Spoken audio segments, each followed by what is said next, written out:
Londyn, lato 2015 roku. Dziennikarz brytyjskiego tabloidu The Sun odbywa tajne spotkanie i otrzymuje od informatora wyjątkowo sensacyjne nagranie. Materiał jest szokujący. Pokazuje młodą Elżbietę II, jej matkę i wuja Edwarda wykonujących nazistowski salut. Jakie były relacje między rodziną królewską a nazistami? Najnowsze odkrycia sugerują, że po abdykacji Edward miał nadzieję na odzyskanie tronu po podboju Anglii przez Hitlera. Czy książę Windsoru zdradził własny kraj? Czy Edward VIII był tylko pacyfistą, czy jednocześnie wspierał nazistów? Dzięki ujawnionym dokumentom służb wywiadowczych możemy zagłębić się w umysł Edwarda VIII.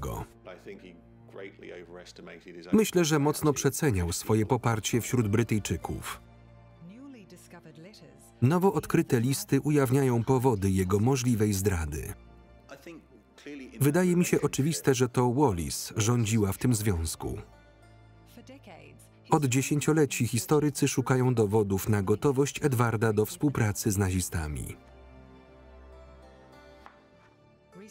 Niedawno na jaw wyszły nowe dowody. Brytyjska rodzina królewska i naziści. Historyczka Karina Urbach dokonała sensacyjnego odkrycia w hiszpańskim archiwum państwowym w Madrycie. Tajne depesze zdają się potwierdzać, że Edward był gotów zdradzić swój kraj. Latem 1940 roku były król tak pisał do przyjaciela. Udany nalot bombowy na Anglię mógłby przynieść pokój. To niewiarygodne i szokujące. Uznał, że jego własny kraj powinien zostać zbombardowany przez Niemców. Trudno o gorszą formę zdrady. Historia zdrady Edwarda zaczyna się w roku 1934. Książę Walii nawiązał romans z Thelmą Furness, żoną magnata branży żeglugowej. Przedstawiła go swojej najlepszej przyjaciółce Wallis Simpson. Amerykanka z pochodzenia i mężatka miała mieć oko na Edwarda, gdy Thelma była na wakacjach. Jednak zamiast go pilnować, Wallis wdała się z nim w romans. Niedługo później agenci Scotland Yardu rozpoczęli obserwację nowej kochanki księcia.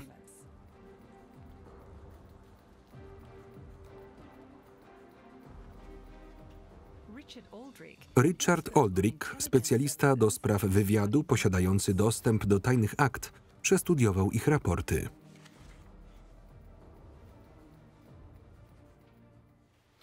W 1935 roku wydarzyło się coś niezwykłego. Brytyjski król Jerzy V i premier Stanley Baldwin spotkali się, aby zlecić objęcie obserwacją księcia Walii. To zdumiewające.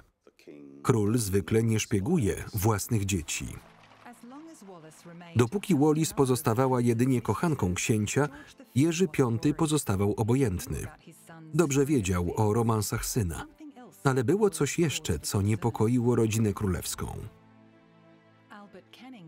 Albert Canning ze Scotland Yardu doniósł, że Edward podarował Wallis Simpson równowartość dzisiejszych 11 milionów dolarów.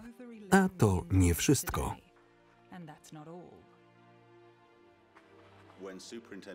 Kiedy inspektor Canning podejmuje śledztwo, jest bardzo zaniepokojony faktem, że nie tylko Wallis Simpson, ale także jej mąż Ernest są w rzeczywistości oszustami. Ten nie robi tajemnicy ze związku Wallis z księciem Walii i próbuje cieszyć się jej sławą. Sam przyznaje, że związek ten przynosi mu korzyści.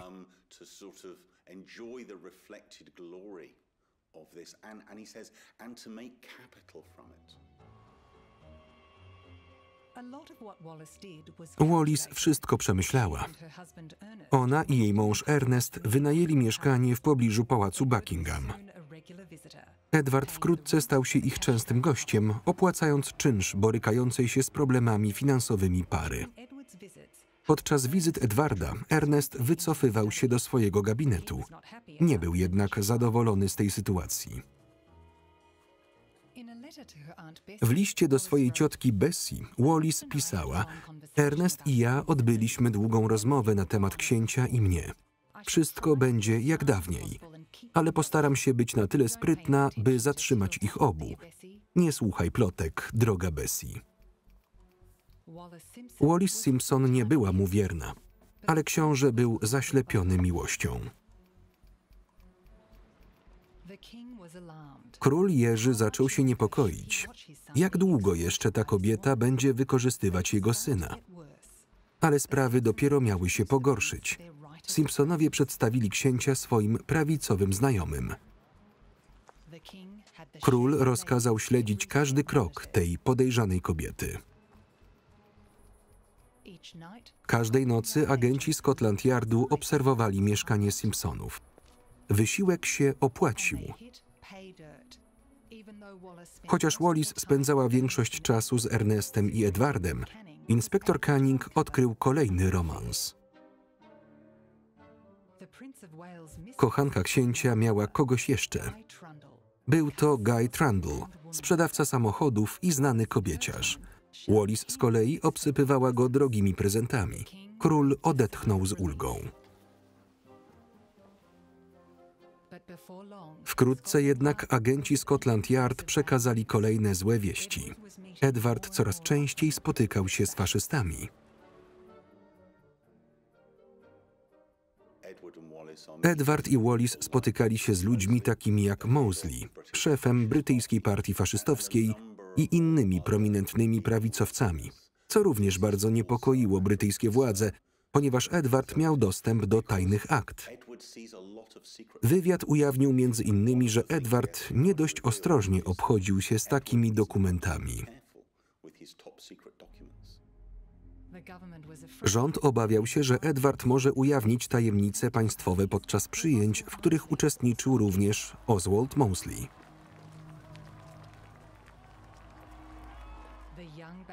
Młody baronet stał się wschodzącą gwiazdą brytyjskiej skrajnej prawicy.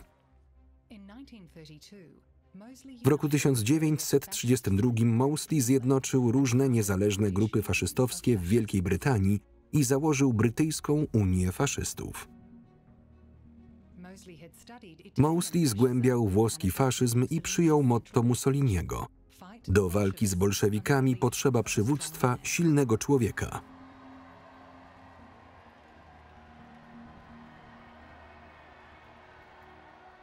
Mosley wiedział, jak przyciągnąć ludzi i jak promować swój faszystowski ruch. Wkrótce zaczął wygłaszać przemówienia w dużych audytoriach i na stadionach wypełnionych bojówkarzami. Przyciągał ogromne tłumy.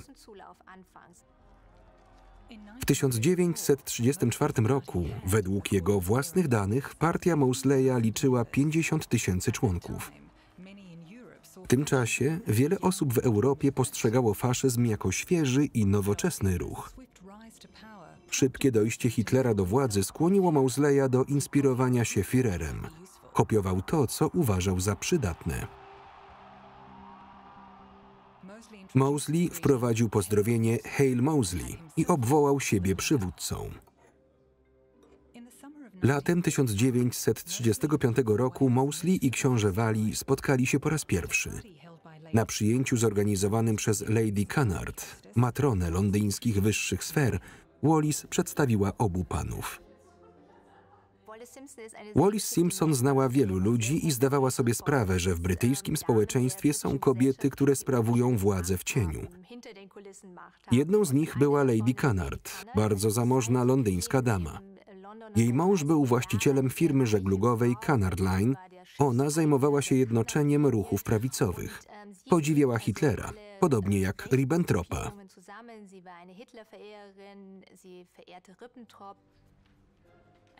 Agenci wkrótce donieśli o tajnych spotkaniach księcia z Oswaldem Mosleym.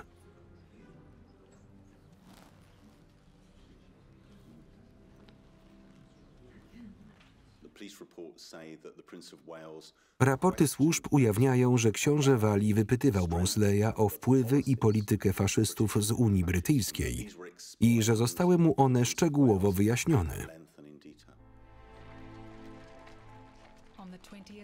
20 stycznia 1936 roku zmarł król Jerzy V. Edward wstąpił na tron tego samego dnia. Czy nowy monarcha będzie trzymał się z dala od polityki? Edward uczestniczył w uroczystej proklamacji w oknie Pałacu Świętego Jakuba wraz z Wallis. Nowy król dał jasno do zrozumienia, że w życiu miłosnym będzie robił to, na co ma ochotę. Nie inaczej miało być z polityką. Edward nie krył swojej sympatii dla Hitlera i nazizmu.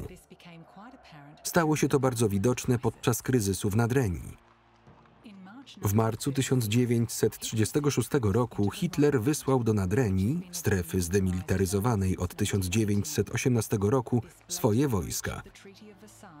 To rażące naruszenie traktatu wersalskiego wywołało międzynarodowy kryzys. Wojna zdawała się być nieunikniona. Jednak rząd brytyjski stał z boku i pozwolił, by Hitlerowi uszło to na sucho. Według raportu niemieckiej ambasady w Londynie król Edward zażądał powstrzymania się od działań. Pewien niemiecki urzędnik oświadczył później, że podsłuchał rozmowę telefoniczną z Edwardem, w której król groził premierowi Baldwinowi abdykacją, jeśli Wielka Brytania wystąpi przeciwko Niemcom w związku z kryzysem w Nadrenii.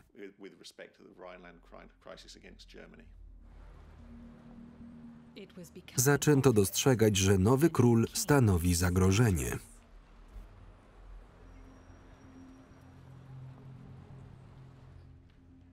Edward VIII nie tylko chciał dyktować politykę państwa bez udziału rządu, ale także okazywał wielką sympatię dla faszyzmu. Dlaczego Edward przyłączył się do kultu Führera? Styczeń, rok 1936. Gdy tylko Edward wstąpił na tron, Adolf Hitler i jego doradcy skupili się na młodym królu. Jego niemiecki wuj, Karol Edward, miał wpłynąć na nowego władcę. Karol Edward, książę Coburga, należał do rodziny królewskiej. Był wnukiem królowej Wiktorii. Choć pochodził z Wielkiej Brytanii, jako nastolatek przeprowadził się do Niemiec.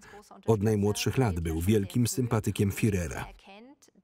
Hitler zdawał sobie sprawę, że powiązania Karola Edwarda z rodziną królewską mogłyby zostać wykorzystane dla wzmocnienia relacji między Niemcami a Wielką Brytanią, nie tylko w celu szerzenia propagandy, ale także w celu zbliżenia się do Edwarda VIII. Karol Edward już w 1932 roku poparł kandydaturę Hitlera na prezydenta Rzeszy. Gdy Hitler doszedł do władzy, książę Saksonii Coburga stał się jego najważniejszym doradcą w stosunkach z Wielką Brytanią. Karl Edward nie musiał robić wiele, aby wpłynąć na swojego bratanka. Ten ostatni zawsze był gorącym zwolennikiem partii nazistowskiej. Znane są jego wypowiedzi z 1933 roku, w których mówił, że Anglicy potrzebują tego samego, co wydarzyło się w Niemczech. Istniały jednak inne przyczyny inklinacji króla w kierunku niemieckiego ruchu nazistowskiego. Podobnie jak Hitler, Edward postrzegał komunizm jako największego wroga. Wciąż miał w pamięci zabójstwo rosyjskiego cara, jego ojca chrzestnego i całej jego rodziny z rąk bolszewików. Edward obawiał się, że komunizm opanuje imperium i wiedział, że w Indiach wspierana przez Moskwę partia komunistyczna już stanowiła wielkie, jego zdaniem, zagrożenie. W Wielkiej Brytanii i całym imperium komunizm był na fali wznoszącej. Edward bał się, że ruch ten odbierze wszystko jemu i jego rodzinie. Szwagierka Edwarda, Elżbieta, późniejsza królowa matka, również interesowała się polityką. Jeździła do Włoch i Niemiec, by z bliska przyglądać się faszyzmowi. To kontrowersyjne zdjęcie zostało zrobione wkrótce potem i przedstawia królową matkę i księcia Edwarda uczących młodą Elżbietę II wykonywania nazistowskiego salutu. W tym czasie wielu Brytyjczyków podziwiało Niemców za ich potęgę gospodarczą. Hitler postrzegał Wielką Brytanię jako naturalnego sojusznika w walce z komunizmem.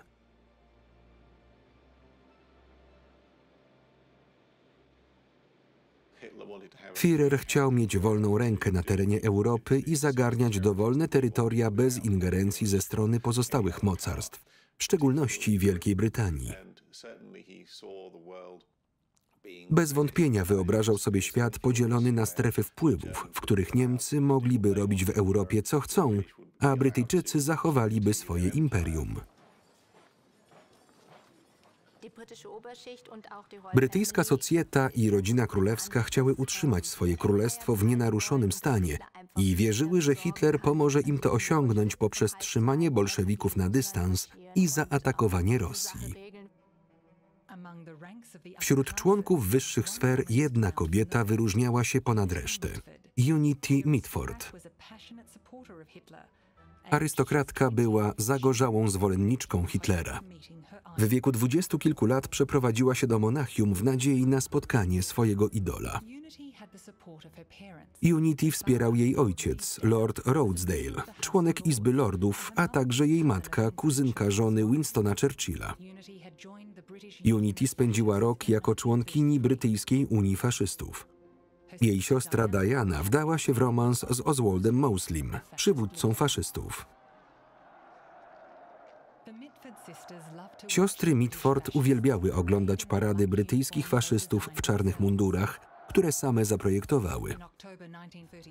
W październiku 1936 roku Unity przeprowadziła się do Monachium. Każdego ranka uczęszczała na lekcje niemieckiego.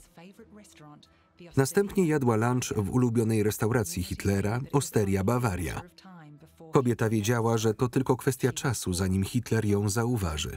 Była wysoką blondynką o niebieskich oczach. Stało się to 9 lutego 1935 roku, o czym Unity pisała do swojej siostry Diany. O 3:00 po południu przeglądałam Vogue'a, kiedy Führer wszedł i usiadł przy swoim stoliku. 10 minut później zawołał barmana. Ten podszedł do mnie i powiedział: Führer chce z tobą pomówić. Jestem najszczęśliwszą dziewczyną na świecie. Młoda Brytyjka oczarowała Hitlera. Unity wkrótce stała się częścią jego świty. Z dokumentów wynika, że do wybuchu wojny w 1939 roku Unity spotkała się z Hitlerem 140 razy. Często była jego osobistym gościem na zjazdach partii, na Igrzyskach Olimpijskich czy na festiwalu w Bejrut, organizowanym przez Wagnera. Co dyktator widział w swojej 20-letniej wielbicielce? Czy byli kochankami? Jego architekt i przyszły minister uzbrojenia Albert Speer tak pisał o Unity Mitford. Nie bała się mówić rzeczy, które nie podobały się Hitlerowi. Była bezpośrednia i bardzo inteligentna. Nancy, siostra Unity, również wspomniała o tym niezwykłym związku. Nancy Mitford miała smykałkę do pisania. Od początku była pewna, że Hitler wykorzystuje jej siostrę. Postrzegała swoją rodzinę jako bardzo wpływową i sądziła, że jest w stanie otworzyć mu drzwi do brytyjskiej arystokracji. Na prośbę Hitlera Unity podjęła się zadań dyplomatycznych. Zabawiała brytyjskich gości honorowych na Igrzyskach Olimpijskich i uczestniczyła w spotkaniach Towarzystwa Anglo-German Fellowship. Towarzystwo Anglo-German Fellowship zostało założone przez brytyjskich magnatów przemysłowych w celu nawiązania kontaktów z niemieckim sektorem, lecz ostatecznie przekształciło się w organizację polityczną. Wielu jego członków, w tym arystokratów, miało bardzo prawicowe poglądy. Zapraszali na przyjęcia czołowych nazistów, aby wyrazić swoje poparcie. Jednym z ich gości była Stefanie von Hohenlohe.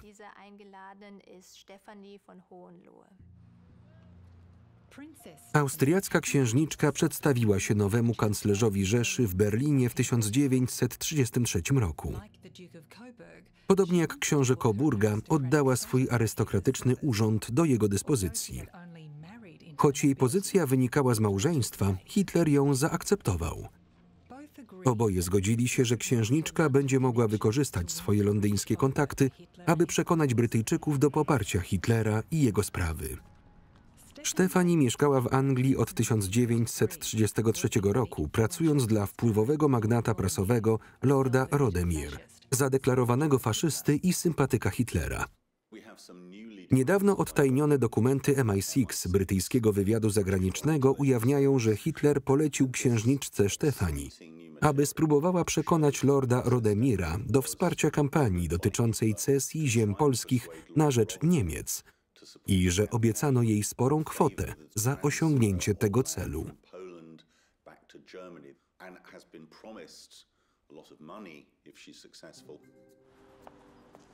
Stephanie wynajęła mieszkanie w luksusowej dzielnicy Londynu, South Kensington.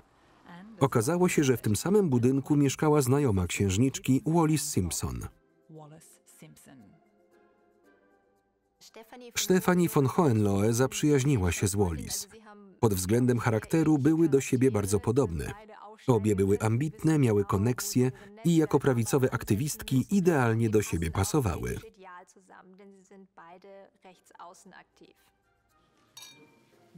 Te dwie ambitne kobiety często bywały na przyjęciach wyższych sfer.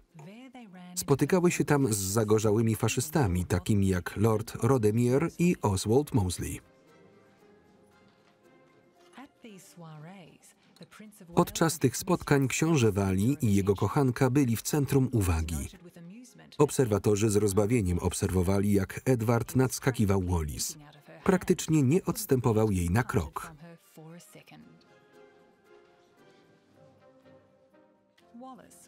Wallis nie czuła tego samego. Rozdrażniona pisała do ciotki Bessie: zaczynam być tym wszystkim bardzo zmęczona. 4 telefony dziennie od zdziecinniałego króla. Wallis nie umiała jednak zrezygnować z luksusów. W lipcu 1936 roku Edward wydał przyjęcie. Po raz pierwszy nazwisko Wallis pojawiło się na liście gości bez nazwiska jej męża. Pod naciskiem Edwarda Simpsonowie złożyli pozew o rozwód. Opinia publiczna była trzymana w niewiedzy. Prasa milczała na prośbę rządu. Wkrótce miało to się jednak zmienić. Latem 1936 roku Edward i Wallis spędzili kilka wakacyjnych tygodni na dalmatyńskim wybrzeżu. Fotograf był pod wrażeniem eleganckiej damy u boku króla. Historia Edwarda VIII i pani Simpson trafiła na pierwsze strony gazet na całym świecie.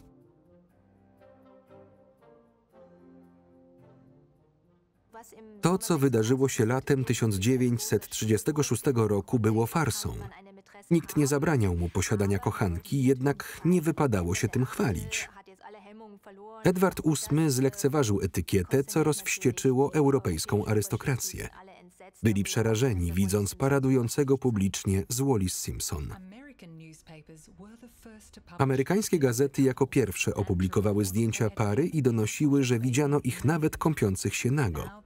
Brytyjska prasa podchwyciła tę sensację. Konsekwencje okazały się dla Wallis dotkliwe.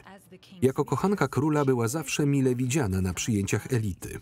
Jednak rozwódka ze Stanów w roli przyszłej królowej to już zbyt wiele. Edward nie krył ekscytacji nową miłością. Rodzina królewska była natomiast zgorszona kobietą, która miała 2 byłych mężów i szukała trzeciego. Jej ekstrawagancki styl życia był dużym obciążeniem dla budżetu państwa. Edward VIII wiedział, że Wallis oczekiwała pieniędzy i prezentów, więc próbował ciąć koszty. Wstrzymano renowację zamku i obcięto pensje, a wszystko po to, by obsypać Wallis jeszcze większą ilością podarunków. Niedługo później głowa kościoła Anglii, arcybiskup Canterbury, wydał publiczne oświadczenie. Edward VIII, będąc królem, stał na czele kościoła, a zatem, zdaniem arcybiskupa Canterbury i wielu innych, miał szczególny obowiązek postępować moralnie. Utrzymywanie stosunków miłosnych z rozwódką było uważane za nieetyczne i nieprzystające do jego urzędu. Wallis zewsząd otaczali wrogowie. Gdy presja rosła, napisała do Edwarda: muszę wrócić do Ernesta.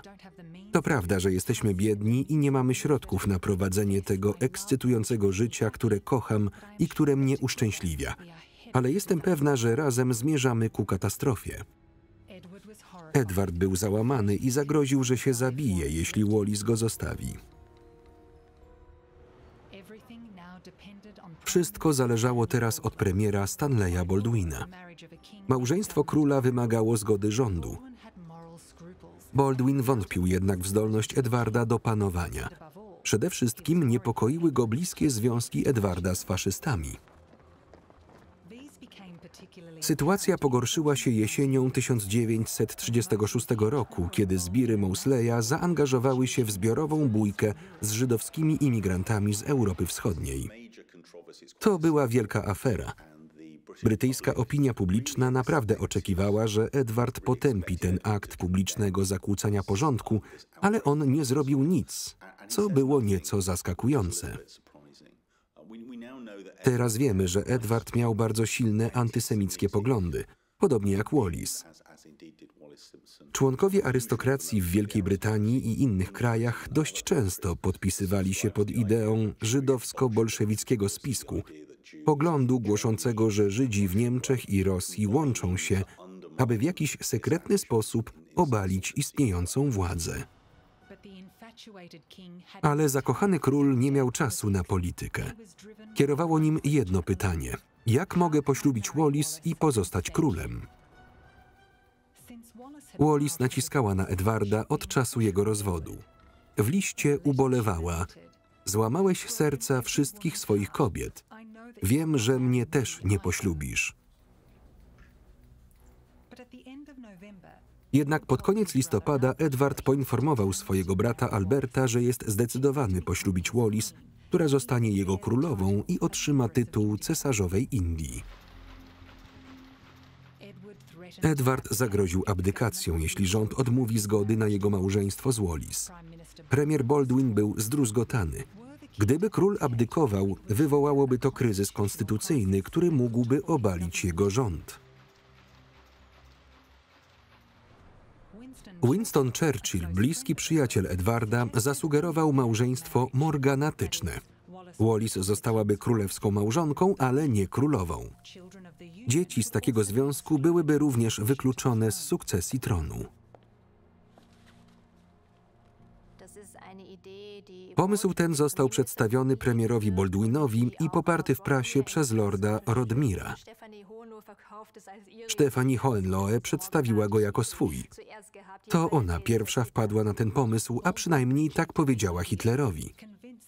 Baldwin odrzucił ten pomysł, przekonany, że najlepszą rzeczą dla Anglii byłoby zrzeczenie się tronu przez Edwarda. Edward nie przykładał się do swoich obowiązków. Dla niego liczyła się dobra zabawa i nie rozumiał, dlaczego musi odbywać nudne rytuały czy brać udział w inauguracjach budynków, co go kompletnie nie interesowało. Zwolennicy Edwarda zwrócili się do prasy, aby zapobiec abdykacji.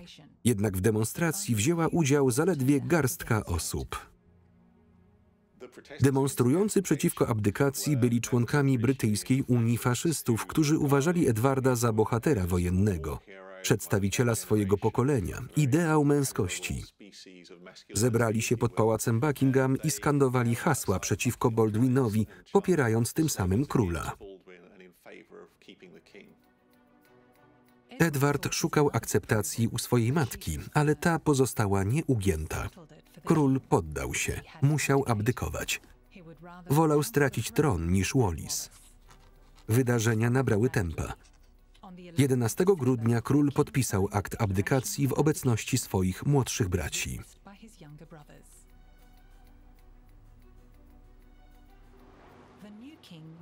Nowym królem miał zostać nieśmiały, jąkający się brat Edwarda, Albert, który po koronacji miał przyjąć imię Jerzego VI.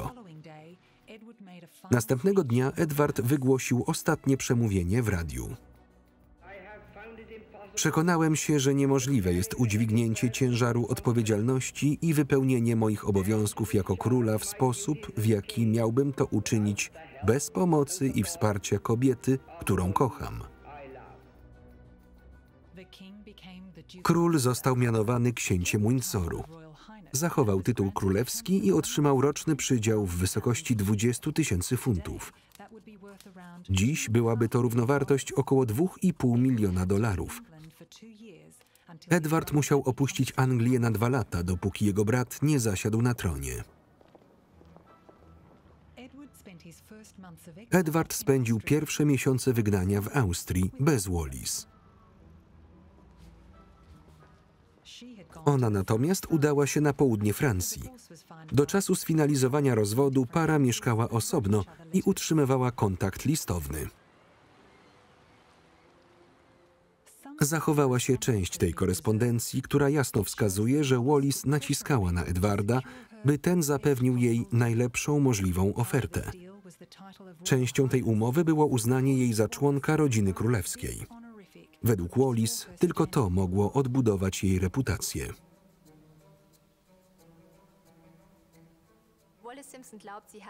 Wallis Simpson uważała, że przed skandalem jej reputacja była znakomita. Tak nie było, ale Edward miał ogromne poczucie winy. Uważał, że jego ukochana cierpiała, ponieważ otrzymywała listy z pogróżkami, a rodzina królewska jej nienawidziła. Był zdesperowany, by przyznać jej tytuł w ramach rekompensaty. Swój ślub zaplanowali wymieniając listy. Amerykański faszysta Charles Boudot oddał do ich dyspozycji posiadłość Château de Condé. Para pobrała się tam na początku czerwca 1937 roku. Wallis została księżną Windsoru. Pełen entuzjazmu Edward początkowo zaprosił ponad 300 gości.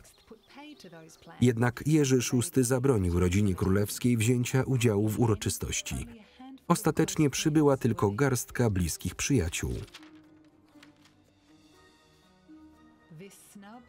Była to dotkliwa zniewaga, ale tym, co najbardziej zabolało Edwarda, był list od jego brata, nowego króla, w którym ten poinformował go, że nie przyzna Wallis tytułu królewskiego, którego tak pragnęła.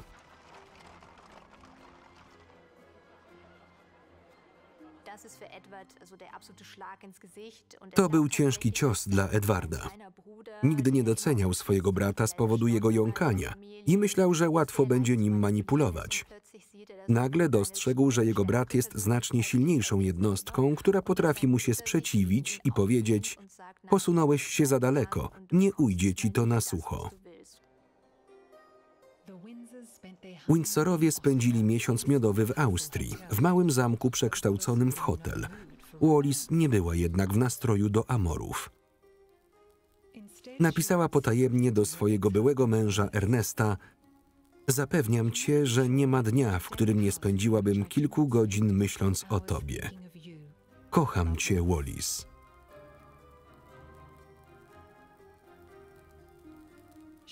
Narzekała również na romans Ernesta z jej przyjaciółką z dzieciństwa, Mary Kirk. Zostawił mnie z nieuleczalną raną, która tak bardzo boli. Wallis Simpson pisała listy miłosne do swojego byłego podczas miesiąca miodowego z nowym mężem. To trochę komiczne, choć pokazuje jednocześnie, że jej plan się nie powiódł. Oboje chcieli tylko wykorzystać księcia Walii i odejść ze stosem klejnotów.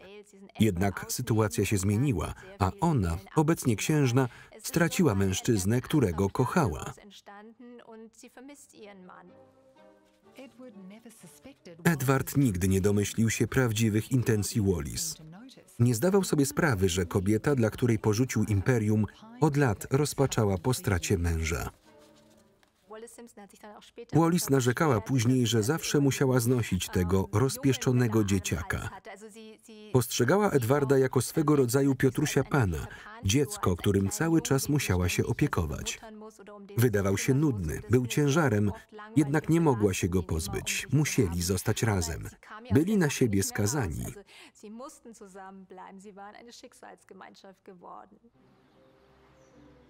Sytuacja poprawiła się po miesiącu miodowym. Książę i księżna przenieśli się do Paryża, gdzie odwiedził ich przyjaciel Charles Budeau. Ten sympatyk Hitlera zasugerował, by Edward i Wallis udali się do Niemiec na spotkanie z Führerem. Obiecał, że Hitler zorganizuje wielkie przyjęcie dla Edwarda, aby pokazać mu nowe Niemcy.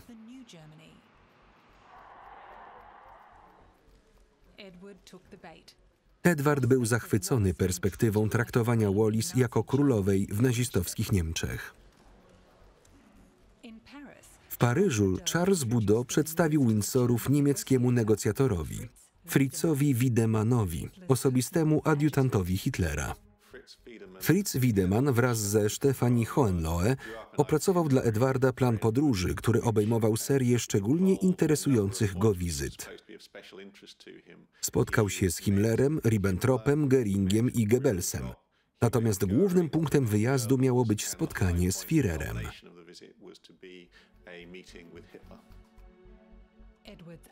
Wujek Edwarda, Karol Edward, zaproponował spotkanie z Hitlerem w 1936 roku. W 1936 roku książę Coburga doniósł, że spotkał Edwarda VIII i że król powiedział mu: „Chcę poznać Hitlera. Baldwin nie może nic zrobić. Jestem głową tego kraju i to ja spotkam się z Führerem”. 11 października 1937 roku Windsorowie udali się pociągiem do Berlina. Tam rozpoczęli 12-dniową wizytę. Zostali przyjęci z takimi honorami, jakby Edward nadal był królem. Robert Ley, przywódca niemieckiego frontu pracy, był ich oficjalnym przewodnikiem. Pokazał Edwardowi i Wallis projekty III Rzeszy, takie jak fabryka broni Krupp w Essen i jednostka szkoleniowa SS. Zgodnie z planem spotkali się również z wyższymi rangą nazistowskimi urzędnikami. Hitler przyjął parę w Berghof.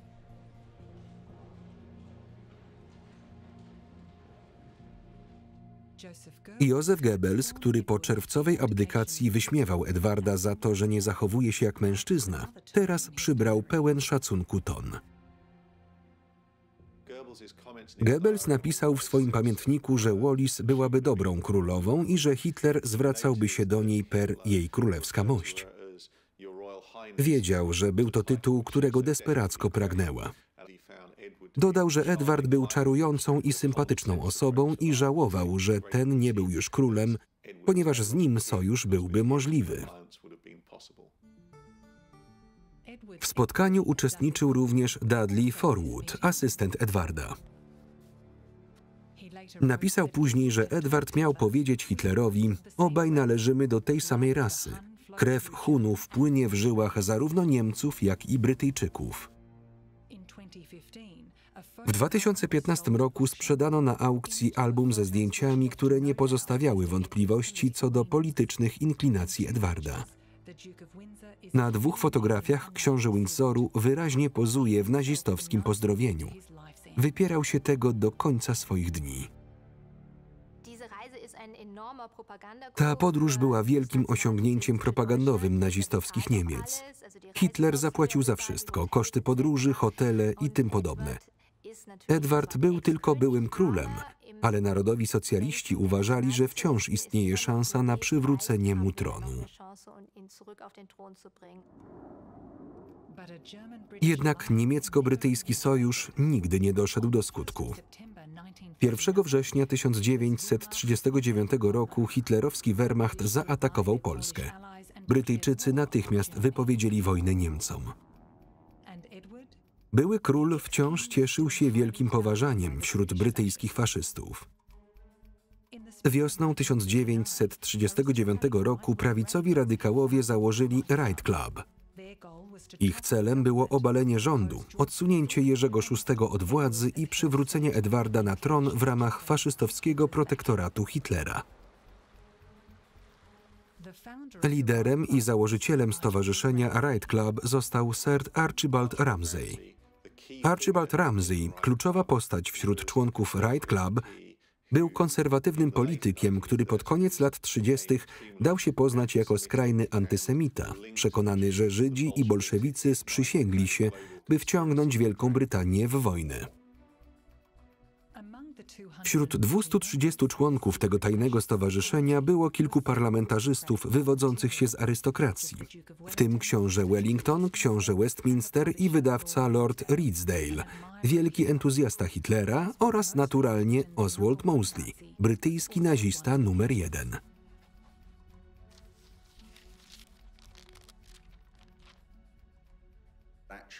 Wiele dokumentów związanych z tą kwestią zostało zniszczonych. Nie ulega wątpliwości, że wielu prominentnych polityków partii konserwatywnej, zwłaszcza tych z Izby Lordów, popierało Niemcy, a w niektórych przypadkach również samego Hitlera. Niektórzy z nich wierzyli, że gdy doszłoby do porozumienia z Hitlerem, mogliby rządzić Wielką Brytanią.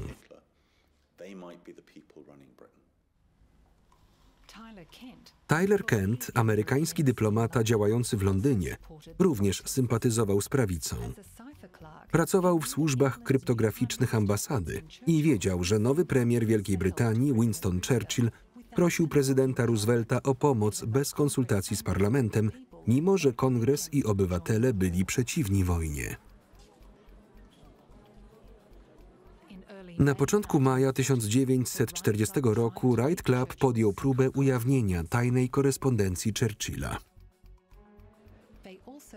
Planowali również poinformować o tym parlament, w nadziei, że ten wystąpi przeciwko premierowi. Służby wywiadowcze zostały jednak powstrzymane. Churchill aresztował przywódców Right Club i zapobiegł zamachowi stanu. Wiele osób zostało zatrzymanych po zaklasyfikowaniu ich do różnych kategorii. W czasie wojny ludzie ci byli stopniowo wypuszczani. Faktem jest, że wielu aktywistów zostało uwięzionych. Jednak tylko naprawdę radykalne jednostki, takie jak Mosley, w połowie wojny wciąż tkwiły w więzieniach. Zaledwie 2 miesiące później Hitler i jego minister spraw zagranicznych Ribbentrop ponownie podjęli temat Right Clubu. Na wieść o tym, że wojska niemieckie pokonały Francję w zaledwie 5 tygodni, Berlin był przekonany, że Wielka Brytania może upaść równie szybko. W rezultacie Edward stał się marionetkowym królem wspieranym przez Hitlera. Po rezygnacji z tronu książę żył na wygnaniu we Francji. Gdy wojska niemieckie najechały Francję, on i Wallis przenieśli się do Hiszpanii, a następnie do Portugalii.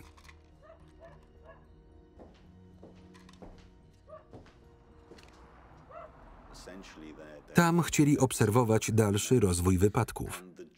Niemcy dostrzegli w Edwardzie szansę.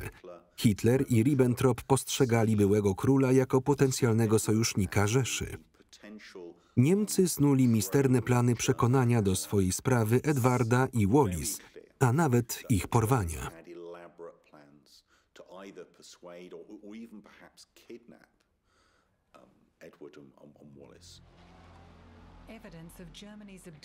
Niemieckie plany uprowadzenia znajdują się w tajnych dokumentach FBI z lat 40. ubiegłego wieku. W ich treści czytamy, że na Edwardzie i Wallis ciążyły liczne zarzuty. FBI sklasyfikowało ich jako niebezpiecznych nazistowskich kolaborantów. Większość akt dotyczy księżnej. Według tych tajnych źródeł Wallis współpracowała z Joachimem von Ribbentropem, ministrem spraw zagranicznych Hitlera, i ujawniała mu tajemnice państwowe. Jednym z informatorów był benedyktyński mnich znany jako ojciec Odo. Ojciec Odo był bliskim krewnym królowej Marii i był zupełnie przekonany, że Wallis Simpson porozumiała się z Niemcami i mogła kontaktować się z nimi za pośrednictwem Ribbentropa. Zdaniem ojca Odo, Wallis informowała niemieckich agentów o każdej zmianie miejsca zamieszkania. Operacja Willi była kryptonimem planu przeniesienia pary do neutralnego kraju, gdzie były król miał oczekiwać na klęskę Anglii.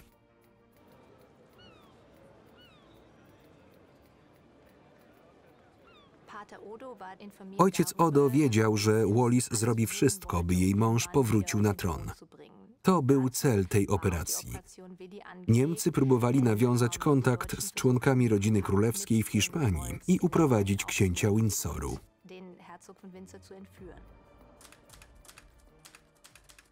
Ojciec Odo zasugerował nawet możliwość romansu księżnej Windsoru i Ribbentropa. Nie ma na to jednak żadnego dowodu.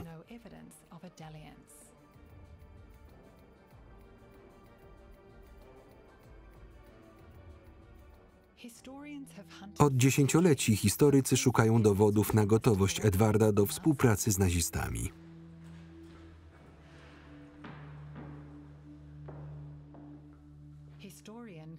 Korespondencja hiszpańskiego dyplomaty odnaleziona niedawno przez historyczkę Karinę Urbach rzuca nowe światło na tę sprawę.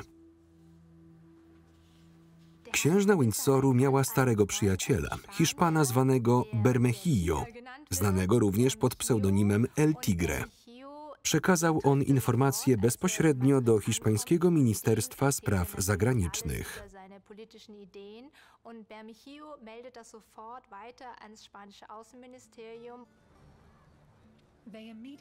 Ministerstwo natychmiast poinformowało swoich ludzi w Niemczech.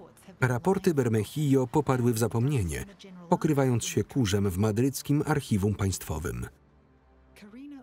Niecodzienna wzmianka o Edwardzie wzbudziła zainteresowanie Kariny Urbach. Zdaniem Bermejillo, były król w następujący sposób miał skomentować planowane bombardowanie Londynu. Udany nalot na Anglię mógłby przynieść pokój. Były monarcha naprawdę zdawał się pragnąć klęski własnego kraju.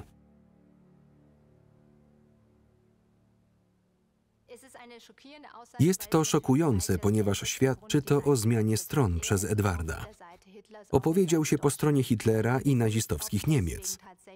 Nie wiemy, czy faktycznie doprowadziło to do bombardowania 2 tygodnie później, czy tylko się przyczyniło, ale wiemy, że wiadomość dotarła do Niemiec i że Edward, były już król, zalecił naloty.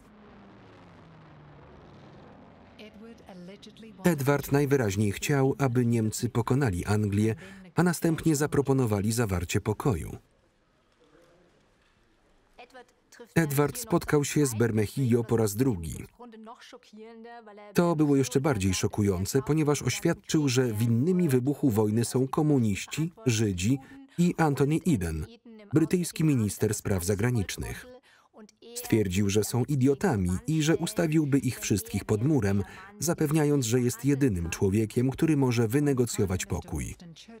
Kiedy Winston Churchill dowiedział się o operacji Willi, postanowił wyrwać Edwarda z niemieckich szponów i wysłać go do odległego zakątka imperium, na Bahamy.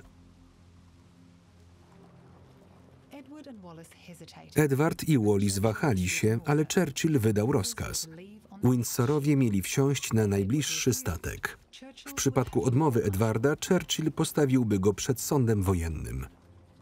Groźba poskutkowała. Książę i księżna opuścili Lizbonę w sierpniu 1940 roku.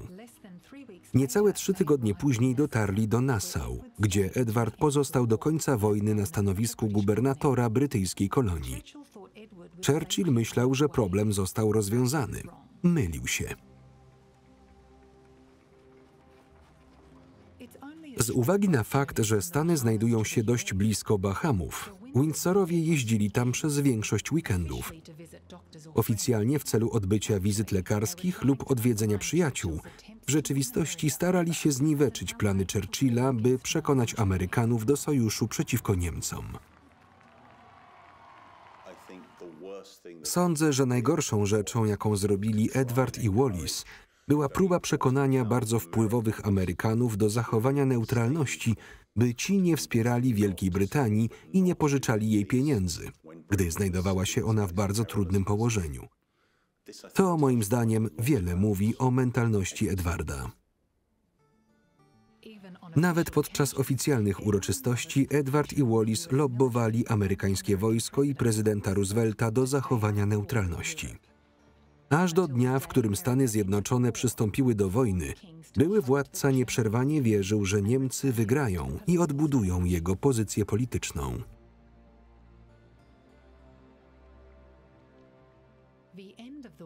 Koniec wojny oznaczał koniec Edwarda jako gubernatora Bahamów. On i Wallis nigdy nie wrócili do Anglii. Wiemy, że Edward i Wallis nigdy nie żałowali tego, co mówili lub myśleli. Pozostali bliskimi przyjaciółmi Mosleya i jego żony, prowadząc życie pełne luksusów na wygnaniu we Francji. Zachowali swoje prawicowe poglądy i do końca wierzyli, że wszystko, co zrobili, było słuszne. Przez lata książę i księżna wiedli wystawne życie, będąc częścią elity. Nigdy nie porzucili przekonania, że Edward byłby dla Anglii lepszym władcą. Władcą gotowym zdradzić swój kraj, by tylko móc dalej rządzić. Tekst polski Aleksandra Urbańczyk czytał Maciej Więckowski.